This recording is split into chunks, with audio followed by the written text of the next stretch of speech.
সময়ের সাথে সাথে যদি ভালোবাসা কমে যায়, বুঝে নেবে এটা কখনোই ভালোবাসা ছিল না, এটা ছিল সময়ের প্রয়োজনে একটু ভালো লাগা। কারোর হৃদয়ে আঘাত করাটা সাগরের বুকে পাথর ছুঁড়ে মারার মতো। কেউ জানে না সেই পাথর কত গভীরে আঘাত করবে। শুধুমাত্র যার হৃদয়ে আঘাত করবে সেই বুঝবে। পাশাপাশি থাকা মানেই যে কাছাকাছি থাকা তা কিন্তু নয়। দূরে থেকেও কাছাকাছি থাকা যায়। এটা কেবলমাত্র আপনার মানসিকতার উপরে নির্ভর করে। পৃথিবীতে ভালো থাকতে খুব বেশি কিছু প্রয়োজন নেই।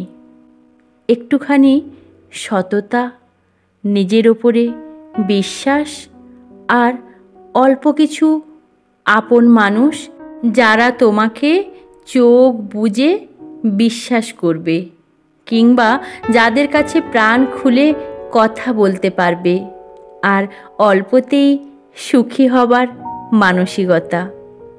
ভালো থাক সবাই, ভালো রাখুক প্রিয় মানুষদের, ভালো থাকুক আপনজনেরাও।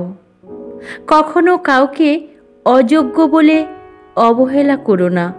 ভেবে দেখো, তুমিও কারো না কারোর কাছে অযোগ্য। কেউ কারোর যোগ্য নয়, যোগ্য বিবেচনা করে নিতে হয়।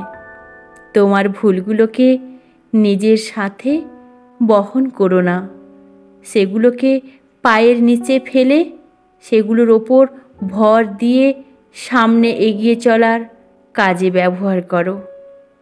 একটি ছাতা হয়তো বৃষ্টিকে থামিয়ে দিতে পারে না, কিন্তু তা আমাদের বৃষ্টির মধ্যে দাঁড়াতে সাহায্য করে। তেমনি নিজের প্রতি কনফিডেন্স হয়তো নিশ্চিত সাফল্যের নিশ্চয়তা দেয় না, তবে আমাদের যে কোনো চ্যালেঞ্জের মোকাবিলা করার শক্তি দেয়, সাহস দেয়।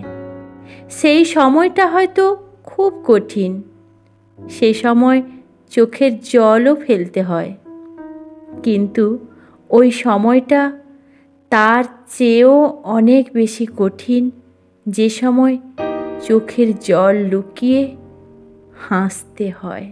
এমন মানুষের সাথে বন্ধুত্ব করো যে তোমার গুণগুলোকে মনে রাখে আর তোমার ভুলগুলোকে সংশোধন করিয়ে দিয়ে সেই ভুলগুলোকে ভুলে যায়।